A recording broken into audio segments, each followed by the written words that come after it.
The fluorescent lights of the diner buzzed overhead like angry wasps, casting a sickly yellow glow over the cracked vinyl booths and coffee-stained countertops. My feet ached, a dull, persistent throb that radiated from my heels up through my calves. 6 hours into my shift, and the smell of burnt coffee and grease had seeped so deeply into my uniform that I wondered if I'd ever wash it out. I was nobody here, just another waitress in a stained apron, refilling cups and clearing plates while the world moved around me like I was furniture. Invisible. Disposable. "Emma, table 7 needs a check," called Marco from behind the counter, his voice barely cutting through the din of clattering dishes and muted conversations. I nodded, pushing a strand of dark hair behind my ear. My reflection in the diner's grimy window showed exactly what I'd become at 23. Exhausted, pale, with shadows under my eyes that no amount of concealer could hide. Working 2 jobs to keep my head above water meant sleep was a luxury I couldn't afford. The evening rush had finally died down to a handful of stragglers nursing cold coffee and cheaper meals. I moved through my routine mechanically, my mind already calculating whether this week's tips would cover both my rent and the electric bill, or if I'd have to choose again. The bell above the entrance chimed. I didn't look up immediately. Why would I? It was just another customer, another order, another $1.50 tip if I was lucky. But the diner went quiet. It wasn't a complete silence. The coffee machine still hissed, the kitchen still clanged, but something shifted in the air. A tension that made my skin prickle with awareness. I glanced up from the check I was writing, and my pen froze mid-stroke. 3 men had entered. No, not just men. Presences. The 2 flanking the door were built like concrete blocks poured into expensive suits, their eyes scanning the room with the cold efficiency of security cameras. But it was the man in the center who stole the oxygen from my lungs. He couldn't have been more than 30, with dark hair swept back from a face that belonged on a screen, not in a run-down diner in Queens. His suit was midnight blue, tailored so perfectly it seemed like a second skin, and even from across the room, I caught the scent of something expensive. Cedar and leather, and something darker, like smoke and danger. Power radiated from him like heat from asphalt in summer. The kind of power that didn't need to announce itself because everyone already knew. He moved with deliberate grace, his polished shoes clicking against the faded linoleum as he chose a booth in the corner, the one with the best view of both the entrance and the back exit. His guards positioned themselves nearby, one by the door, one with a clear line of sight to their boss. My heart hammered against my ribs. I'd lived in this neighborhood long enough to recognize what I was seeing. You didn't dress like that, move like that, command a room like that unless you were someone. Someone dangerous. "Emma?" Marco's voice was tight, nervous. "Table 12. My throat was dry. "Can't someone else?" "Everyone else is busy." His eyes darted to the corner booth, then back to me. "Just be professional. Be quick." My hands trembled as I grabbed a menu and a glass of water. This was ridiculous. He was just a customer. Just a man. The fact that my body was screaming at me to run, that every instinct I had was telling me to stay far away from that corner booth, didn't matter. I needed this job. I forced my feet to move. Each step across the diner felt like walking through deep water. I was acutely aware of every sound. The scrape of my shoes, the racing of my pulse, the sudden quiet of the other patrons who seemed to be holding their collective breath. Up close, he was even more devastating. Angular jaw, sharp cheekbones, lips that curved in a way that suggested he knew exactly how beautiful he was, and exactly what to do with it. But it was his eyes that trapped me, dark, almost black, with an intensity that felt like being X-rayed, like he could see straight through my cheap uniform to every secret I'd ever kept. "Good evening," I managed, proud that my voice only shook slightly. "Can I get you something to drink?" He didn't respond immediately. Instead, he studied me with an attention that made my skin flush hot and cold simultaneously. His gaze traveled from my face down to my name tag, then back up, slow and deliberate. "Coffee," he said finally. His voice was silk over gravel, deep and smooth with an edge that suggested violence lurked just beneath the surface. "Black." "Of course." I set down the menu and water glass with hands that wanted to shake. I'll be right back. What's your name? I froze. He could clearly see my name tag, pinned crookedly to my uniform. Emma Martinez, in faded plastic letters. Emma? I said quietly. Emma. He repeated it like he was tasting it, rolling it around in his mouth. How long have you worked here, Emma? This wasn't normal customer conversation. The way he asked, it wasn't small talk. It was an interrogation wrapped in velvet. 6 months, I answered, desperate to escape back to the safety of the counter. I'll get your coffee. I turned to flee, but his voice stopped me. You go to NYU, don't you? Psychology program. My blood turned to ice. How did he know that? My mind raced through possibilities, each more terrifying than the last. I'd never seen him before. I was certain of that. A man like him, you didn't forget. How do you? My daughter is in your cohort. He leaned back against the booth, completely relaxed, despite the bomb he'd just dropped. Sophia Valentino. The world tilted sideways. Sophia. Sweet. Bubbly Sophia, who sat next to me in developmental psychology and loaned me her notes when I had to miss class for my second job. Sophia, whose father she barely mentioned, except to say he was in business and very busy. This was Sophia's father, this man who looked like he'd stepped out of a fever dream, who commanded rooms and had guards and radiated danger like radiation. This was my friend's father. Oh. The syllable came out strangled. She never mentioned. She doesn't. Something flickered across his face, too quick to read. We prefer to keep our family business private. Family business.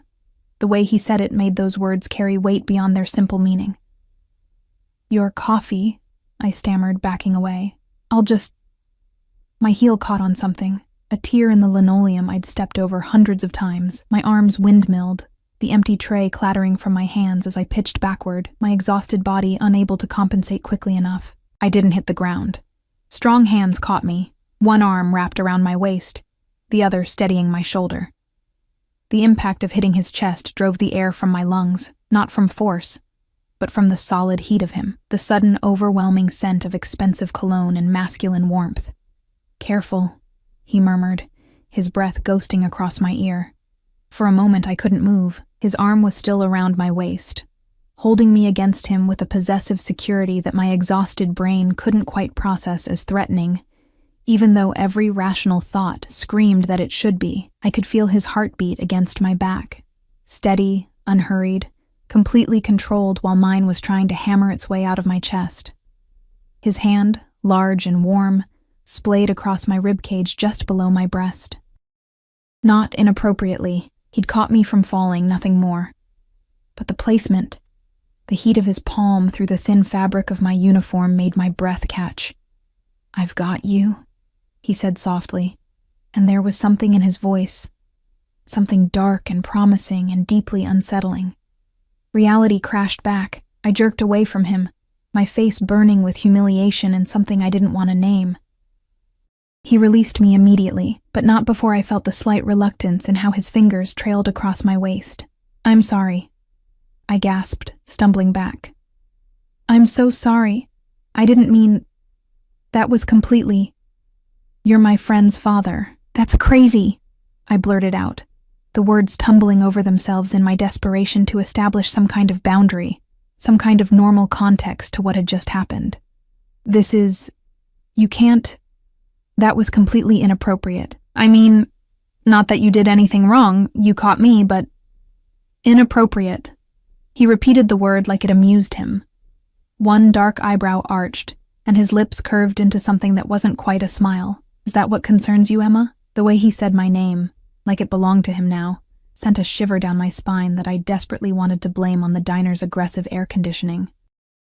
You're Sophia's father, I said again, as if repeating it would make the situation make sense, would explain why my skin still burned where he'd touched me. She's my friend. This is...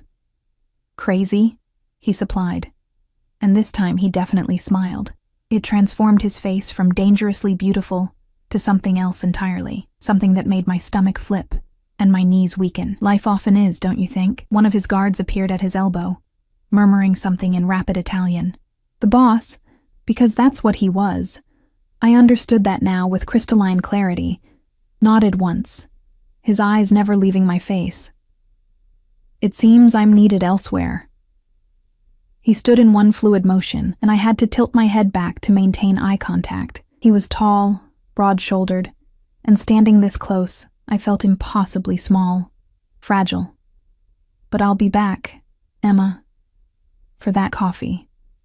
It wasn't a question, it was a promise. He reached into his jacket. I flinched involuntarily, some primal part of my brain screaming danger. But he only extracted a wallet of buttery black leather. He pulled out several bills and placed them on the table. Even from my angle, I could see they were hundreds. For your trouble, he said, and for your discretion. I didn't see anything, I said automatically, the words coming from some survival instinct I didn't know I possessed. His smile widened, showing teeth that were perfectly white and somehow predatory. Smart girl. He moved past me, his guards falling into formation around him. Just before he reached the door, he paused and looked back over his shoulder. Tell Sophia I said hello. Tell her... His eyes locked onto mine with an intensity that pinned me in place. Tell her I met one of her friends. I think she'd be very interested to know. Then he was gone, the bell chiming cheerfully, as if the last 5 minutes hadn't just tilted my entire world on its axis. I stood frozen in the middle of the diner, my heart still racing, my skin still tingling where he'd touched me. The money sat on the table, $500 bills for a cup of coffee he never drank. Marco appeared at my elbow, his face pale. Do you know who that was? I shook my head, not trusting my voice. That was Dante Valentino, he whispered, his accent thickening with fear. They call him Il Lupo, the wolf. He runs half of New York's underground. He crossed himself quickly, superstitious. Stay away from him, Emma. Men like that, they don't just meet people. They collect them.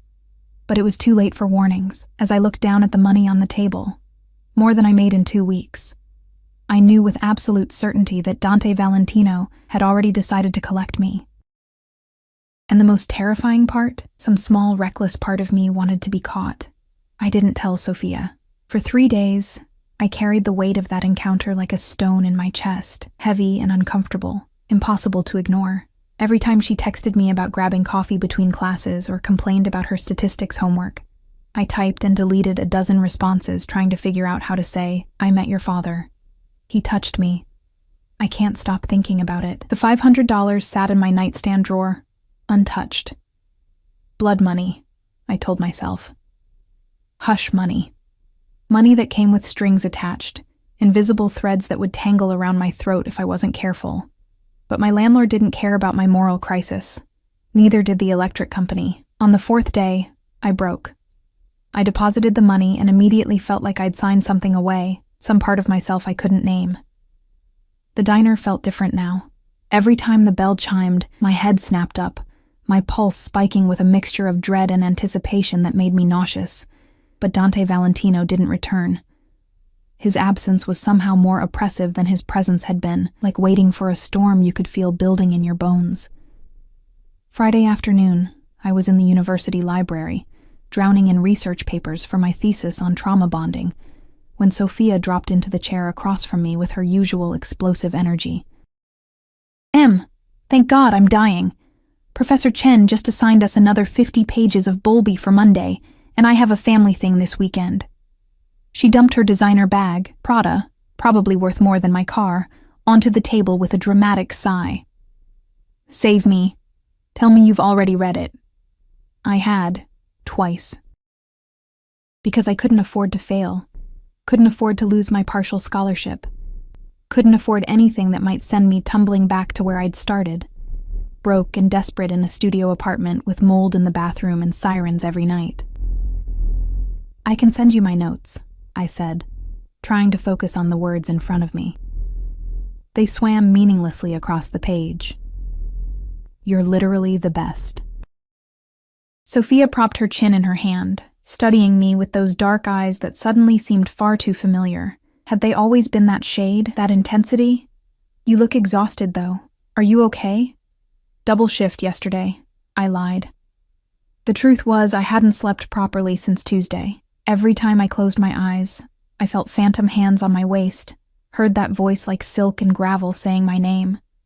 You work too hard. Sophia's expression shifted to concern, genuine and sweet. She was a good person, I reminded myself. A good friend.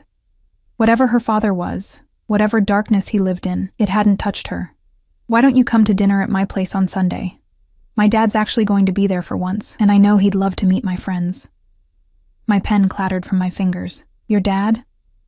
The words came out strangled. I know, shocking, right? He's literally never home. She rolled her eyes affectionately. But he's been asking about school lately, wanting to know about my friends and classes. It's actually kind of sweet. He's trying. He's been asking about school, about her friends, about me. I don't think... I started, but Sophia was already pulling out her phone. Please? It'll be fun, I promise. Our chef makes this incredible osso buco, and the house is ridiculous. You can swim, we can study by the pool, and you can finally meet the mysterious Valentino patriarch. She grinned. Who knows? Maybe you can help me figure him out. You're the psychology major. There were so many reasons to say no. Every survival instinct I possessed was screaming at me to decline, to keep my distance, to pretend that night at the diner had never happened. But Sophia was looking at me with such hopeful enthusiasm, and some reckless part of me, the same part that had felt disappointed every time the diner door opened and it wasn't him, wanted to say yes. Okay, I heard myself say. Sunday. Sophia's house wasn't a house, it was an estate. The Uber dropped me at iron gates that looked like they belonged to a fortress, complete with security cameras and an intercom system. When I gave my name, my voice shaking slightly, the gates swung open silently, revealing a driveway lined with manicured hedges and old-growth trees. The main house rose ahead like something from a film. White stone, tall windows, pillars that spoke of old money and older power. My sundress, the nicest thing I owned, suddenly felt painfully inadequate. A man in a dark suit, not one of the guards from the diner, but cut from the same cloth, opened my car door before I could reach for the handle. Miss Martinez, he said formally, Miss Sophia is expecting you by the pool. If you'll follow me. I followed him through a side gate, my sandals clicking against slate pathways bordered by roses that probably cost more than my monthly rent. The pool area opened up before me like something from a magazine. Infinity edge, crystal clear water, expensive loungers arranged artfully around the perimeter. Sophia waved from one of the loungers, looking effortlessly beautiful in a white bikini, her dark hair piled on top of her head. Finally, get changed. The water's perfect. I'd brought a swimsuit, a simple black one-piece I'd bought on sale 3 years ago. The cabana Sophia directed me to was nicer than my entire apartment, all gleaming tile and soft towels that probably cost more per square inch than my bedsheets. When I emerged, wrapping a towel around myself self-consciously, Sophia was texting rapidly, her face scrunched in concentration. Everything okay? I asked. Just my dad. He's running late. She set down her phone with a huff. Typical. I swear, he schedules these family dinners, and then acts like they're business meetings he can just reschedule. Relief and disappointment warred in my chest. Maybe he wouldn't come at all. Maybe I could enjoy this afternoon in this beautiful space with my friend and then leave before... Sophia. The voice cut through the afternoon air like a blade through silk. I turned, and there he was. Dante Valentino stood at the edge of the pool area, backlit by the late afternoon sun in a way that made him look almost supernatural. He'd traded the midnight suit for dark slacks and a white shirt, with the sleeves rolled to his elbows, revealing forearms roped with muscle and marked with scars I hadn't seen before. His eyes found me immediately, locking onto my mostly bare skin with an intensity that made me acutely aware of every exposed inch of myself. Daddy! Sophia jumped up, apparently oblivious to the way the air had suddenly become too thick to breathe. You made it. Come meet Emma. She's in my developmental psych class, remember? I told you about her. Emma, he moved forward with that same predatory grace I remembered, his gaze never leaving my face. Yes. I believe we've met. My heart stopped. Sophia's head whipped between us, confusion clouding her features. Wait, what? When? Your father came into the diner where I work, I said quickly, praying my voice sounded normal. Earlier this week. Small world. Super small. Sophia laughed, but there was a question in her eyes. You didn't mention it, Dad, didn't I? Dante's lips curved into something that wasn't quite a smile. He was close now. Close enough that I could smell cedar and smoke. Close enough that I had to tilt my head back to maintain eye contact. I must have forgotten. So many meetings. They all blur together. Liar. He hadn't forgotten anything. The way he was looking at me now, like I was something he'd been searching for, made it clear that every second of our encounter had been catalogued and filed away in that dangerous mind. Emma's brilliant, Sophia said proudly, completely missing the undercurrent of tension thrumming through the air. Top of our class. She's writing her thesis on trauma bonding. You know, like Stockholm Syndrome and attachment in abusive relationships. Fascinating, Dante murmured, his eyes still fixed on mine. Attachment in dangerous situations. Tell me, Emma, what draws someone to remain in a relationship they know could destroy them? The question hung between us, loaded with meaning I didn't want to unpack. Fear, I said quietly, and the illusion of safety. The captor provides moments of kindness, and the victim's brain bonds to those moments, desperate for connection, even when logic says to run. But sometimes, Dante said, taking another step closer, what looks like a cage is actually protection. Sometimes the captor is the only thing standing between the victim and real danger. That's what they all say, I countered, my academic mind engaging despite my racing heart. Every abuser believes they're protecting their victim. It doesn't make it less destructive. Something flashed in his eyes. Approval, maybe. Challenge, definitely. I think, he said softly, his voice dropping to a register that seemed meant only for me, despite Sophia standing right there. You'd be surprised what you'd accept if you understood the alternative. Okay, you two are being super weird and intense, Sophia interjected, laughing nervously. Can we maybe not turn pool day into a psych seminar? Get in the water before you burn. Dad, stop being intimidating. Dante's gaze slid to his daughter, and his entire demeanor shifted, softening, warming in a way that was almost shocking in its contrast. I'm not intimidating anyone, Piccola. Just having a conversation. Uh-huh. Sophia grabbed my hand, tugging me toward the pool. Come on, Em. Let's leave my dad to his mysterious brooding.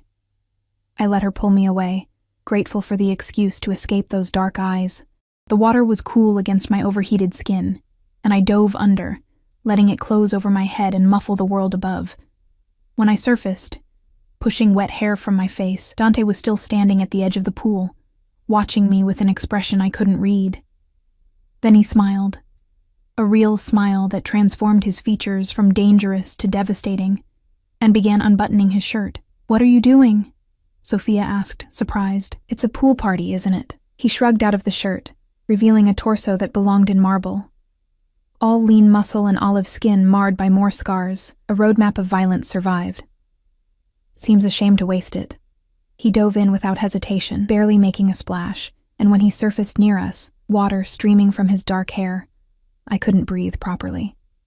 This was wrong. So deeply, fundamentally wrong. He was a mafia boss, a criminal. A man who probably had blood on his hands and bodies in his wake. He was my friend's father. And I wanted him anyway. The afternoon dissolved into something surreal.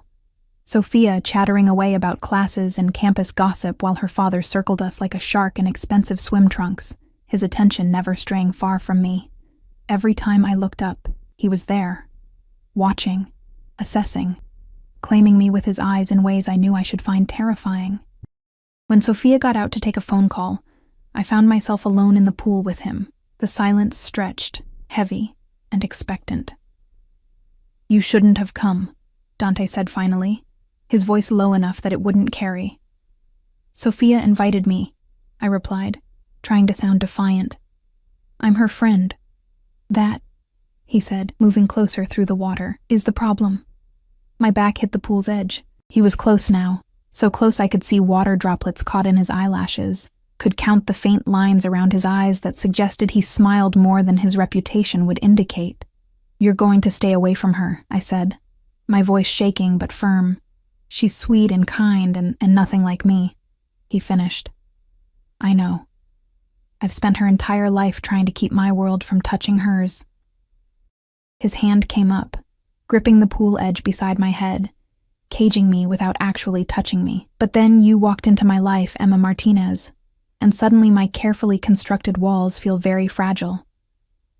I didn't walk into anything, I protested weakly. I was just working. And I was just getting coffee. His other hand mirrored the first, trapping me completely. Fate, perhaps, or punishment. I haven't decided which. This is insane. You're her father, he said. I know. Believe me, I've been reminding myself of that fact every hour since Tuesday night. Then you understand why this, whatever this is, can't happen. Oh, I understand. He leaned closer, and I could feel his breath on my damp skin. But understanding something and being able to stop it are two very different things, Dante. His name on my lips felt intimate. Forbidden, say it again. He commanded softly. I shook my head, refusing, even as my body betrayed me by trembling. Emma! Sophia's voice carried from somewhere behind us. Dad! Dinner's ready! Dante pulled back immediately, the spell breaking. But his eyes, God, his eyes, promised that this conversation was far from over. As he hauled himself from the pool in one smooth motion, water sluicing down the planes of his back, I realized with absolute certainty that I was in terrible danger. Not from him, from myself. Dinner was an exercise in psychological torture.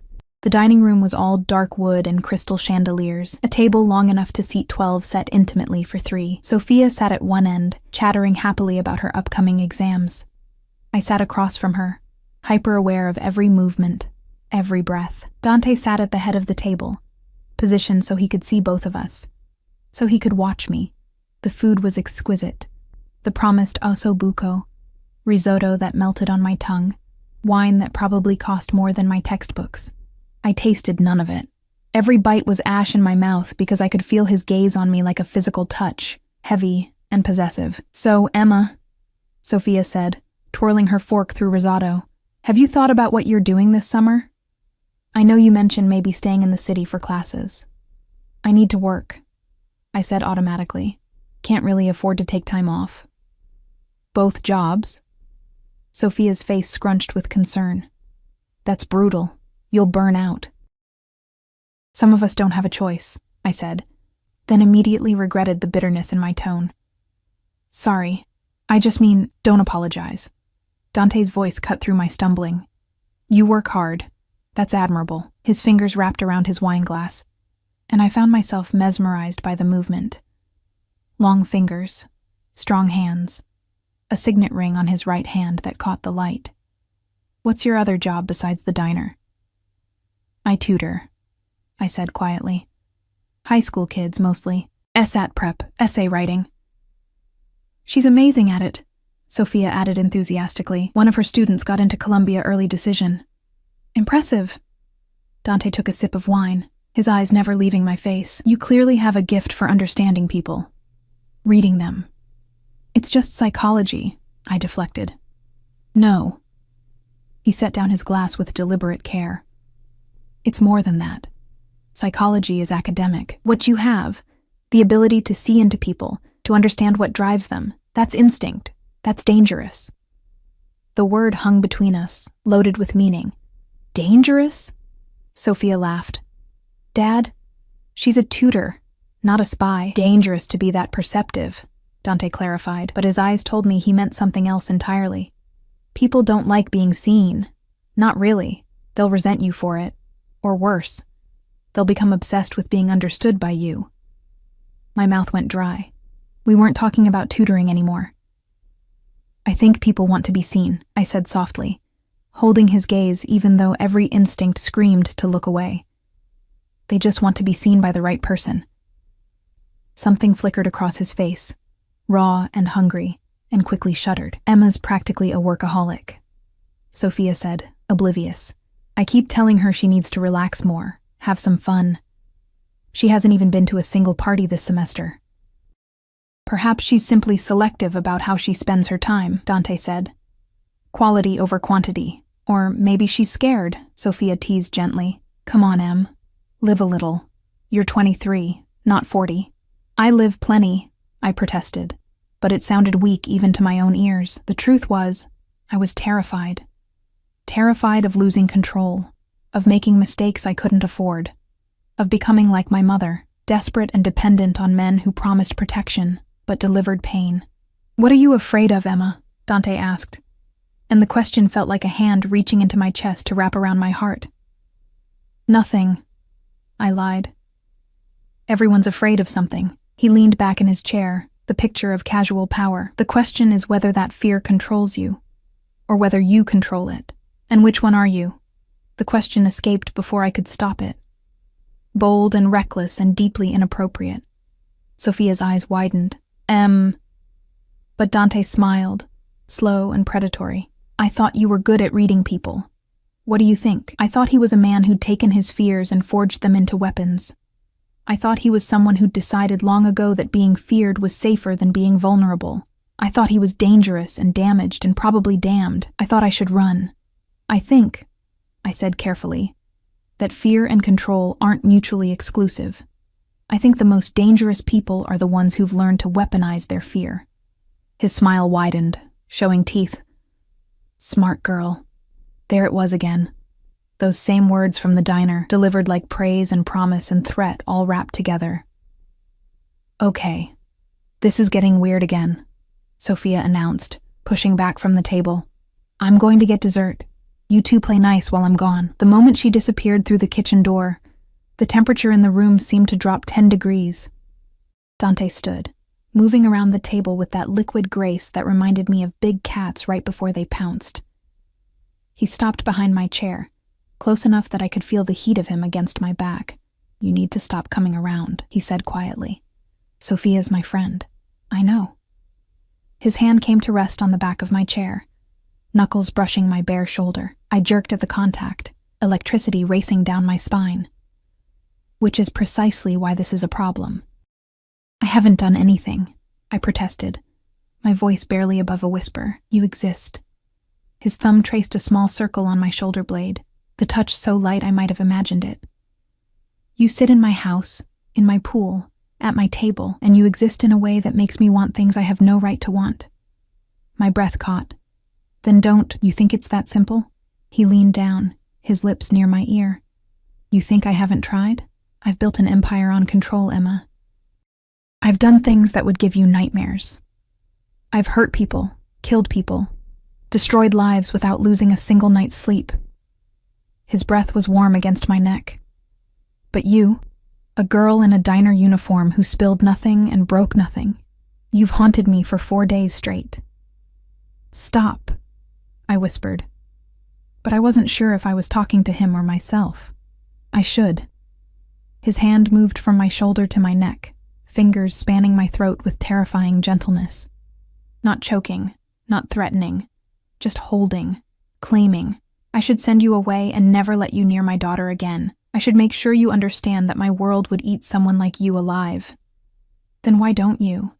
My heart was hammering so hard I was sure he could feel it through my skin. "Because I'm a selfish bastard." His thumb stroked along my jaw. "Because I look at you and see something I haven't seen in 15 years. Something clean and bright and unbearably fragile. And instead of protecting you from myself, all I can think about is keeping you.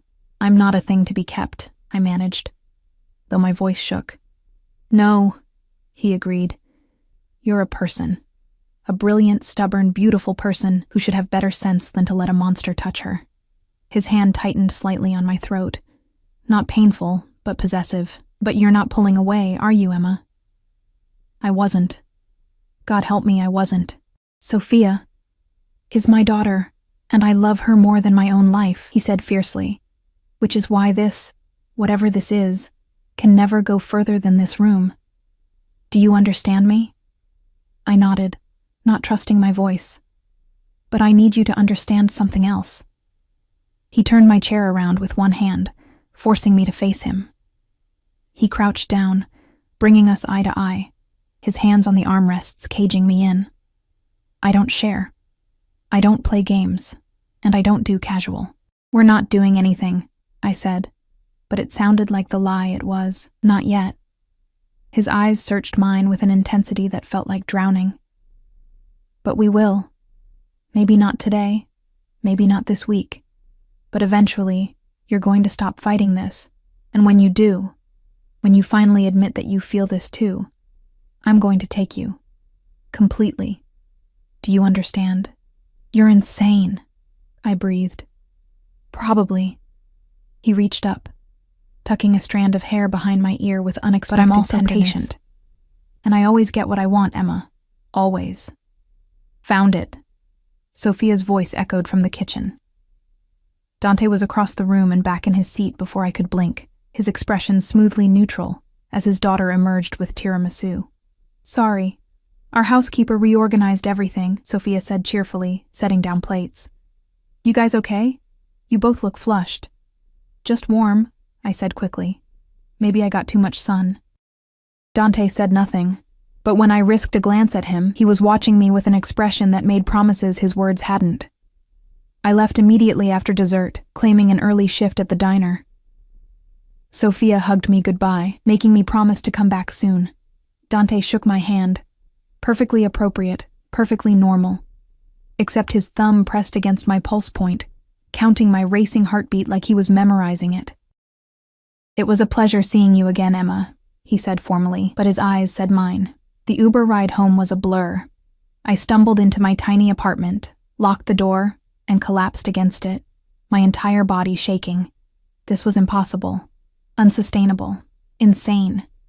He was a criminal, a killer, my friend's father, and I wanted him with an intensity that terrified me more than anything he'd said. My phone buzzed. Unknown number. Unknown. You forgot your towel. I'll have it returned to you. My heart stopped. How did he get my number? Unknown. Don't look so worried. I have resources. Use them to know you got home safely. Unknown. Sleep well, Emma. Dream of better men than me. I stared at the messages, my thumb hovering over the delete button. I should block him. Report him. Tell Sophia everything and run as far from the Valentino family as possible. Instead, I saved his number. And late that night, when I couldn't sleep, when my skin still burned where he'd touched me, I typed out a message I would never send. I'm trying to dream of better men. But you're the only one who appears. I deleted it before I could do something catastrophically stupid, but I didn't delete his number. Monday morning, I was running late for my shift at the diner. My mind still foggy from another sleepless night. I'd managed to avoid Sophia all day Sunday, claiming illness via text. It was cowardly, but I needed time to think, to process, to figure out what I was going to do about the fact that I couldn't stop thinking about her father's hands on my throat.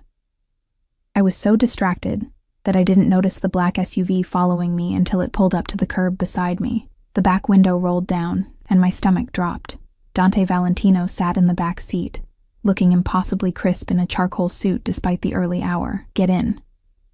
I have work, I said, proud that my voice only shook slightly. Call in sick. I can't just... Emma. His voice dropped to that dangerous register that made my knees weak. Get in the car. We need to talk. We have nothing to talk about. Wrong. He opened the door from the inside, a clear command.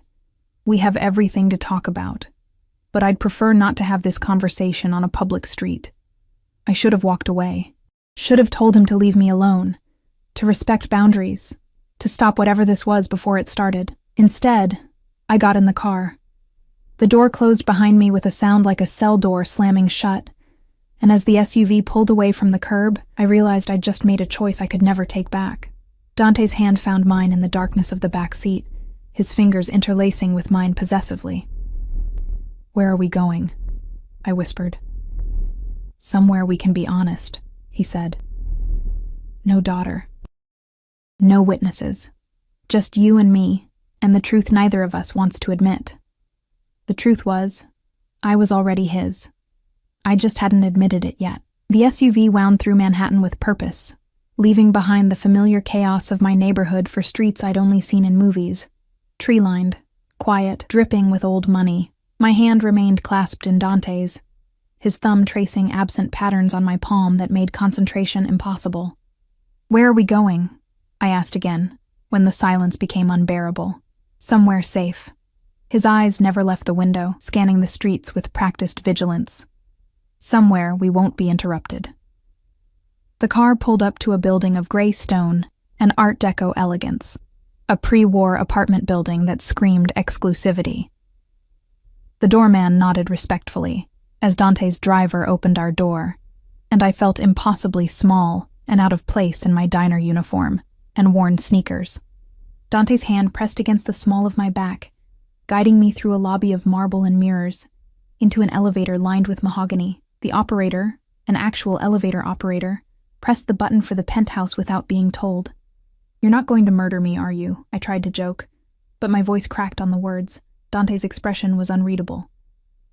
"If I wanted you dead, Emma, you'd already be gone. What I want from you is far more complicated." The elevator opened directly into an apartment that stole my breath. Floor-to-ceiling windows overlooked Central Park, the morning light spilling across hardwood floors and minimalist furniture that probably cost more than I'd earn in 5 years. Everything was cream and charcoal and clean lines, beautiful and cold, like a museum exhibit of how rich people lived. "Is this where you live?" I asked, moving to the windows because looking at the view felt safer than looking at him. "One of my properties. I use it when I need privacy." He shrugged out of his suit jacket, draping it over a chair with careless elegance. "Sophia doesn't know about this place. Neither does anyone else who matters. Except me," I said quietly. "Except you." He moved behind me, close enough that I could feel his heat. "Do you understand what that means, Emma? Bringing you here?" I shook my head, not trusting my voice. "It means I'm trusting you with something I trust no one with: location, access, vulnerability." His reflection appeared in the glass beside mine. Darker, larger, overwhelming. "It means I'm giving you a weapon you could use to destroy me. I would never." "I know." His hand came to rest on my hip, a brand through the thin fabric of my uniform. "That's the problem. I know you wouldn't, which makes you either incredibly loyal or dangerously naive. Maybe both," I whispered. He turned me around, and suddenly we were chest to chest, his hands framing my face with a gentleness that contradicted everything I knew about him. "I brought you here to give you a choice," he said, his voice rough. "A real one. Without Sophia nearby, without witnesses or consequences you can't take back. I need you to understand what you'd be choosing." "I don't understand. I'm a bad man, Emma." His thumbs stroked my cheekbones, and I shivered. "Not complicated, not misunderstood, genuinely bad. I've killed people, not in self-defense, not in war. I've ordered executions. I've destroyed families, businesses, lives. I traffic in violence and fear, and I'm good at it." His eyes searched mine with desperate intensity. "And if you stay, if you choose this, I will consume you. I will be possessive and jealous and overprotective to the point of suffocation. I will want to own every smile, every thought, every breath. Do you understand what I'm telling you?" My heart was hammering so hard I thought it might break through my ribs. "You're trying to scare me away. I'm trying to be honest." His forehead dropped to mine, and I felt him trembling, actually trembling. "Because once this starts, Emma, I won't be able to stop. I won't want to stop. And you need to know that before you make a choice you can't unmake." "What if I've already chosen?" The words escaped before I could stop them, reckless and true and terrifying. His breath hitched. "Then God help us both." He kissed me. Not gently, not carefully. He kissed me like a drowning man gasping for air, his hands tangling in my hair, his body pressing mine back against the cold glass of the window. I gasped against his mouth, and he swallowed the sound, deepening the kiss until I couldn't remember why this was wrong. Couldn't remember anything except the taste of him. Coffee and danger and dark promises. My hands found his chest, and I meant to push him away. I swear I did. But instead, my fingers curled into his shirt, pulling him closer, desperate for more contact, more heat, more of whatever this madness was that had been building between us since the moment I'd looked up and seen him in that diner. When he finally pulled back, we were both breathing hard, his pupils blown wide with desire that matched my own.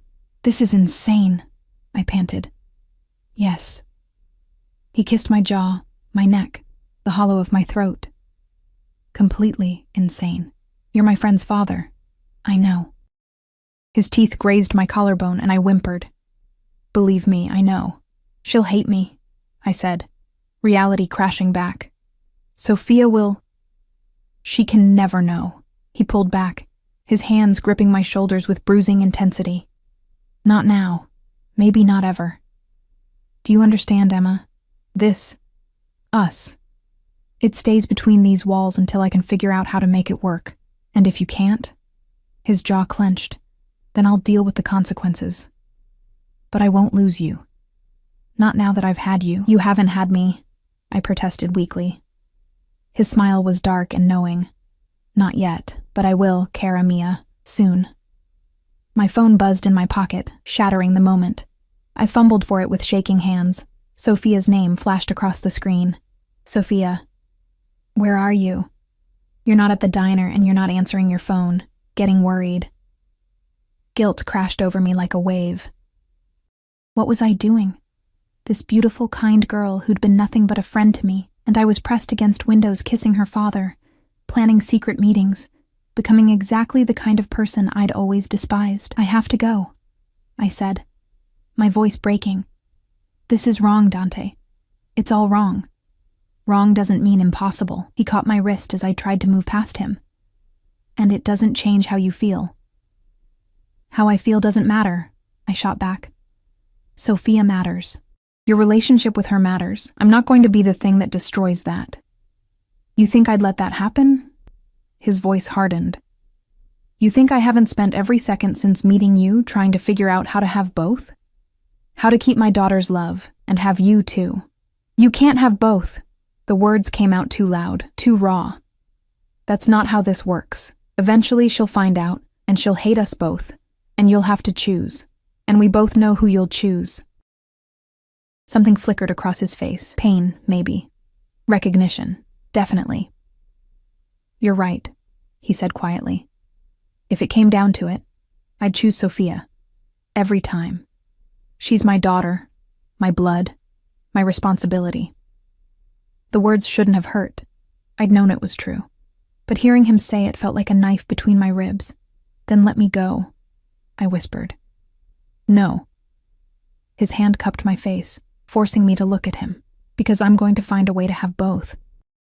I didn't build everything I have by accepting limitations, Emma. I make the world bend to my will. You can't bend this. Watch me. He kissed me again. Hard and possessive, a seal on a promise I didn't fully understand. Go. Answer Sophia. Be her friend. But know that this isn't over, not by a long shot. The ride back to my neighborhood was silent, except for my racing thoughts. Dante's driver dropped me a block from the diner with instructions from his boss to ensure she arrives safely, like I was something precious, something worth protecting. I called Sophia from the sidewalk, spinning a lie about a family emergency and my phone dying. She accepted it without question because that's who she was, trusting, kind, everything her father wasn't, everything I was betraying. The next 2 weeks were torture. I avoided Sophia's calls, made excuses to skip study sessions, threw myself into work until exhaustion was my only companion. But Dante was everywhere. Not physically. He was smart enough not to show up at the diner again, but his presence haunted me anyway. Flowers arrived at my apartment with no card. Expensive ones. Peonies and garden roses that must have cost hundreds. I threw them away and found another bouquet the next day. My student loan payment was mysteriously paid in full. When I called the company, they said an anonymous benefactor had covered it. $5,000, gone just like that. The diner's owner suddenly decided to give me a raise, substantial enough that I could quit my tutoring job if I wanted. When I asked why, he got nervous and said something about a business consultation that had gone well. Dante was taking care of me. From the shadows, with invisible hands, he was weaving a net of protection and provision around my life that made it harder and harder to pretend I didn't want exactly what he was offering. Then Sophia showed up at my apartment. I'd just gotten home from a closing shift, dead on my feet, when her knock echoed through my tiny studio. For a moment, I considered not answering, cowardly, but self-preserving. "Em, I know you're in there," she called. "Your neighbor said you just got home. Please, I just want to talk." Guilt propelled me to the door. She stood in my dingy hallway looking like a magazine ad for wealth. Designer jeans, cashmere sweater, perfect makeup, and something in her eyes made my stomach drop. "Can I come in?" she asked quietly. I stepped aside, acutely aware of how shabby my apartment must look to her, the secondhand furniture, the water-stained ceiling, the refrigerator that hummed too loudly. She sat on my threadbare couch and looked at me with an expression I couldn't quite read. "You've been avoiding me. I've been busy. Don't." Her voice was sharper than I'd ever heard it. "Don't lie to me, Em. We've been friends for months. I know when you're pulling away." My throat tightened. "Sophia, is it because of money?" she asked suddenly. "Because I have more than you? I know sometimes that makes things weird, but I thought we were past that." "No," I said honestly. "It's not about money." "Then what?" Her eyes searched mine. Did I do something? Say something wrong? "Yes," I thought. "You invited me into your life, into your home, and I repaid you by wanting your father. It's complicated," I managed. "Uncomplicate it." She leaned forward, earnest. "You're one of the few real friends I have, Emma.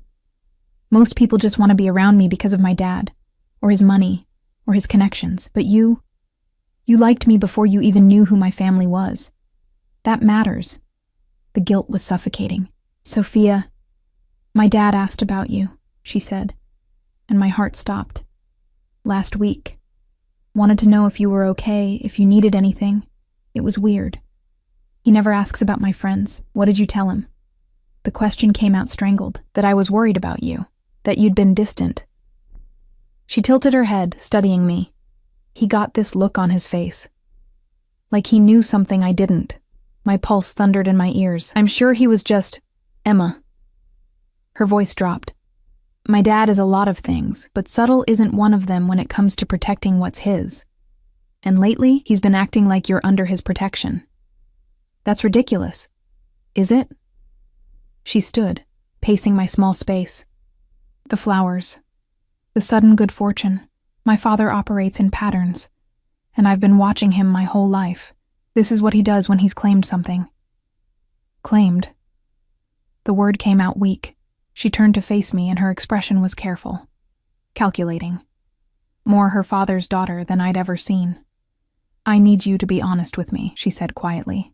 "Is there something going on between you and my dad?" The question hung in the air like smoke from a gun. I could lie. Should lie. Protect everyone involved with a simple denial. But looking into Sophia's eyes, intelligent, knowing, already suspicious, I knew the lie wouldn't hold. "Yes," I whispered, and watched her face crumble. The silence that followed my confession was deafening. Sophia stared at me like I'd struck her, her face cycling through emotions too quickly to track. Shock, hurt, disgust, confusion. "How long?" Her voice was barely audible. 2 weeks. Not even that. I wrapped my arms around myself, feeling exposed. "Nothing's really happened, we've just what?" She laughed, bitter and harsh. "Just kissed? Just fucked? Just decided to betray me behind my back?" It wasn't like that. Then what was it like, Emma? She whirled on me, and I'd never seen her like this, fury making her beautiful face sharp and cold. "Explain to me how my friend, my trusted friend, ends up with my father, a man twice your age who kills people for a living." "I know how it sounds. Do you?" She stepped closer, and I could see tears threatening at the corners of her eyes. "Do you have any idea what it's like to be me?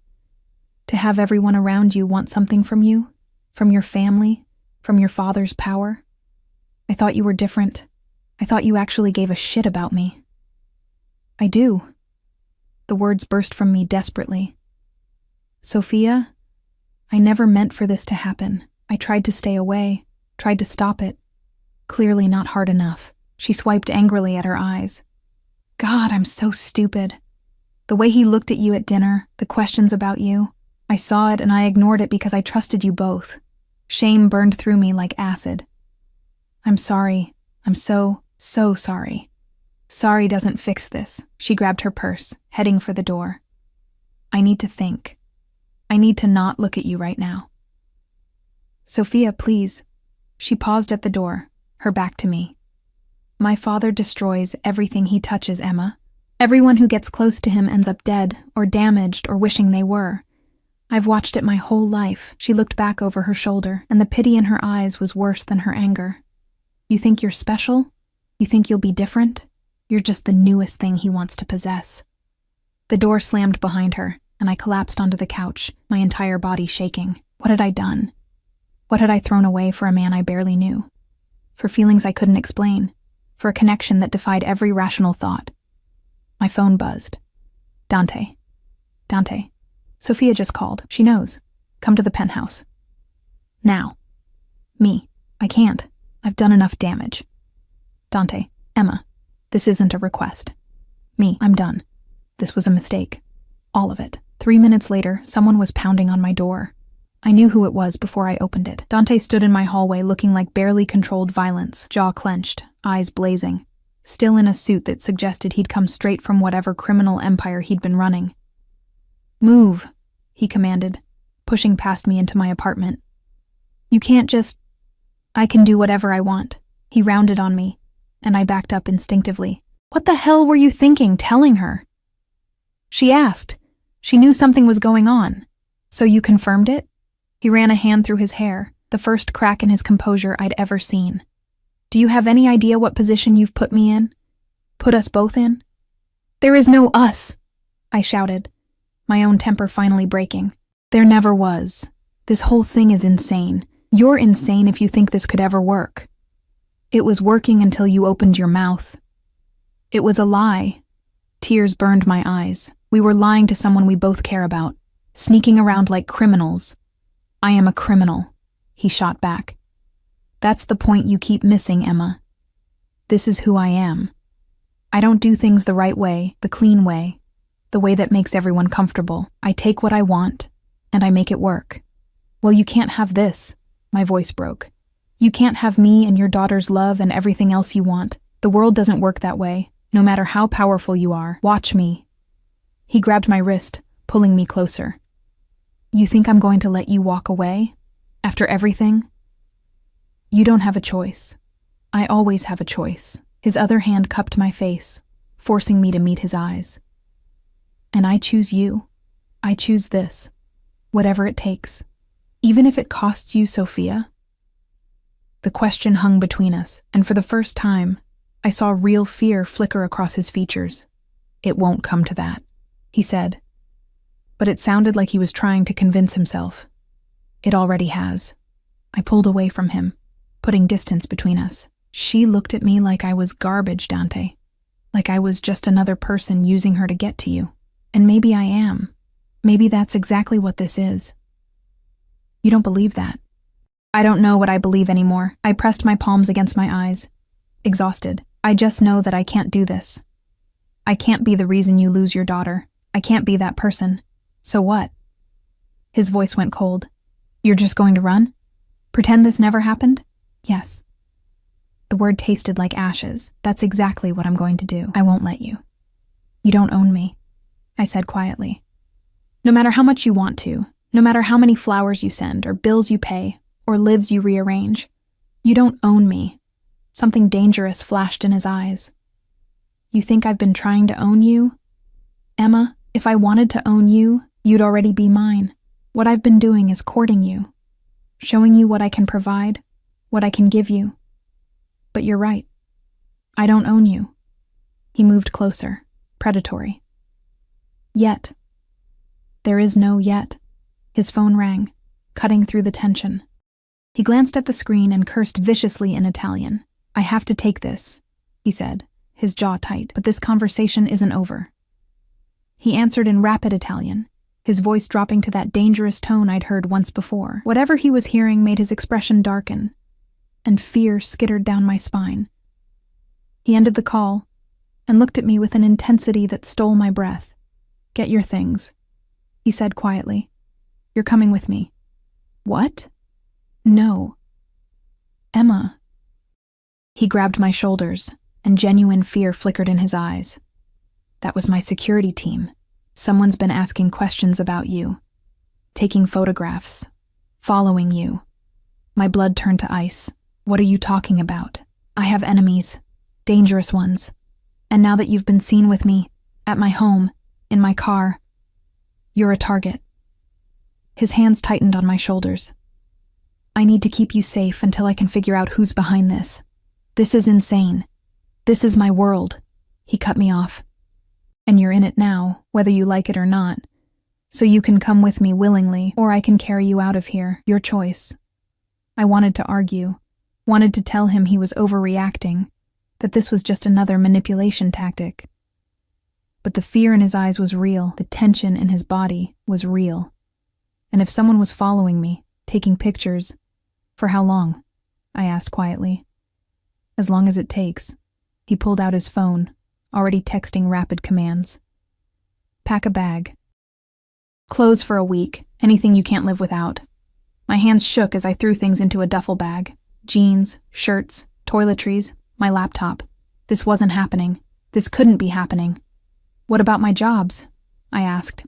I can't just disappear. Already handled. The diner's been told you had a family emergency. Your tutoring students are being reassigned. He was all business now, dangerous and efficient. Your rent for the next 3 months is paid. Nothing will fall apart while you're gone. You can't just arrange my entire life. I can, and I have. He took my bag from me, slinging it over his shoulder. Now move, my car's waiting. The SUV was indeed waiting, engine running, 2 guards flanking it with hands inside their jackets. This was real. This was actually happening. Dante bundled me into the back seat and climbed in after me, immediately on his phone issuing orders in English and Italian. The car pulled away from my building, and I watched my neighborhood, my life, disappear through the rear window. Where are we going? I asked numbly. Somewhere safe. Somewhere no one will find you. What about Sophia? His jaw clenched. She's already at the estate. Extra security. No leaving until this is resolved. She'll think I've disappeared because I'm a coward. She'll think you're safe, which is what matters. He finally pocketed his phone and turned to me, his expression softening slightly. I know you're scared. I know this isn't what you wanted, but I will keep you safe, Emma. That's a promise. Why? The question escaped before I could stop it. Why do you care this much? You barely know me. I know enough. His hand found mine, interlacing our fingers. I know you're brilliant and stubborn and kind in ways I haven't been in decades. I know you see me, really see me, and you're still here. I know that when I thought someone might hurt you, I felt something I haven't felt since Sophia was born. Genuine fear. That's not love, I whispered. That's obsession. Maybe. He raised our joined hands, pressing a kiss to my knuckles. But it's mine. You're mine. And I protect what's mine. The safe house turned out to be a compound upstate, all stone walls and security gates and guards with automatic weapons. It was beautiful in a fortress kind of way, perched on a hillside with views that would have been breathtaking if I wasn't a virtual prisoner. Dante installed me in a bedroom that was bigger than my entire apartment, with a bathroom of marble and gold that looked like something from a palace. Then he disappeared, leaving me with guards outside my door and no answers. I lasted 2 hours before I went looking for him. He was in a study lined with books and weapons in glass cases, bent over a desk covered in photographs and documents. He looked up when I entered, exhaustion carving lines around his eyes. You should be resting, he said. I should be a lot of things. I moved closer, looking at the photographs spread across his desk. My stomach dropped. They were of me, walking to work, leaving class, sitting in a coffee shop. Dozens of them, taken over weeks. Oh my God. This is why you're here. His voice was grim. Someone's been tracking you for at least a month, long before I ever walked into that diner. My mind raced. So this isn't about you? About being seen with you? I don't know yet. He stood, coming around the desk. But I'm going to find out. And when I do, the violence implicit in those words should have scared me. Instead, I felt something else. Protected. Safe. Claimed in a way that was definitely obsessive and possibly insane, but undeniably real. I'm sorry, I said quietly. About Sophia. About everything. Don't be. He pulled me against him, and I went willingly, letting myself be held for the first time since this nightmare began. This is my fault. I should have been more careful, should have protected you better. You can't control everything. Watch me try. He pressed a kiss to my hair. I'm going to fix this, Emma. All of it. The threat, Sophia. Everything. I'm going to make it so you can have your life back and still be mine. That's impossible. I don't believe in impossible. He tilted my face up, and his eyes held promises and threats in equal measure. I believe in what I want, and I want you. Safe, happy, and mine. He kissed me then, deep and claiming and absolutely certain. And despite everything, despite the insanity of this situation and the impossibility of any future together, I kissed him back. Because he was right. I was his. Had been since that first moment in the diner when his eyes met mine and the world tilted on its axis. The question was whether I'd survive being claimed by a wolf. 3 days passed in the compound, like we were the only 2 people in the world. Dante worked tirelessly, making calls and coordinating his people, hunting whoever had been following me with single-minded intensity. And when he wasn't working, he was with me, talking, touching, teaching me about his world in ways that should have terrified me, but somehow didn't. On the 4th day, Sophia showed up. I was reading on the terrace when I heard her voice echoing through the halls, demanding to see me. Dante tried to intercept her, but she pushed past him, emerging onto the terrace with fury in her eyes. You, she said, pointing at me. We need to talk. Dante moved to intervene, but I shook my head. It's okay. I owe her this. He hesitated, then nodded. I'll be inside. You need me, you call. When we were alone, Sophia sat in the chair across from me, her posture rigid. For a long moment, neither of us spoke. I've been thinking, she said finally, about you and my dad, about how furious I am, how betrayed I feel. She paused, but also about how I've never seen him look at anyone the way he looks at you. I blinked, surprised. Sophia. Let me finish. She held up a hand. My mom left when I was 5. Did you know that? She couldn't handle his world, couldn't handle what he was. Since then, it's been just us. He's been father and mother and protector and everything, and he's never let anyone close. Never. I didn't know, I said softly. He's been alone for 15 years, Emma. By choice. Because keeping people at a distance kept them safe, kept me safe. Her eyes met mine. Still hurt, but softer now. And then you walked into that diner, and I watched him crack open in ways I didn't think he was capable of anymore. Tears pricked my eyes. I never meant to hurt you. I know. She sighed, looking suddenly older than her 22 years. And I know my dad. When he wants something, he doesn't let go. Which means you're not going anywhere, whether I like it or not. If you can't accept this, I'll walk away, I said, meaning it. You're more important. To him or to you, she challenged. Both. She studied me for a long moment, then shook her head. You really mean that, don't you? Yes. Which is probably why he's so obsessed with you. A ghost of a smile crossed her face. You're the first person who's ever chosen me over him, even knowing what he can give you, what he can do for you. You'd still walk away from me. You're my friend, I said simply. And he's what? Your lover? Your boyfriend? Your mobster sugar daddy? The words were bitter, but there was less venom in them now. Honestly, I don't know what he is. I looked down at my hands. I just know that when I'm with him, I feel seen in ways I've never felt before. Like all the parts of me I've been hiding, the anger, the ambition, the darkness. He sees them and wants them anyway. Sophia was quiet for a long time. When she spoke, her voice was careful. I can't give you my blessing. Not yet. Maybe not ever. This is too weird, too complicated, too much. I understand. But, she continued, I also can't hate you for making my father human again, for making him feel something other than responsibility and violence. She stood, moving to the terrace railing. So here's the deal. You don't flaunt this in my face. You don't make me choose between you, and we figure out some kind of messed up new normal. Hope bloomed in my chest. Really? I reserve the right to be weird about it for, like, forever, she added. And if he hurts you, I'll kill him myself. I laughed, surprised and grateful and overwhelmed. Deal. She turned back to me, and her expression was serious. But Emma? He's dangerous. Like genuinely, legitimately dangerous. Whatever's happening with this stalker situation. This is his world. Violence and territory and enemies who would kill you just to hurt him. Are you ready for that? Before I could answer, an explosion rocked the compound. The windows blew inward, glass raining down like deadly snow. I threw myself over Sophia instinctively, covering her as shouts erupted from inside the house. Gunfire. Rapid, professional, terrifyingly close. Dante burst onto the terrace, blood on his shirt, a gun in his hand. Get down! Now! He grabbed us both, hauling us back into the house and down a hallway I'd never seen before. His guards appeared, forming a protective barrier as more gunfire echoed through the compound. What's happening?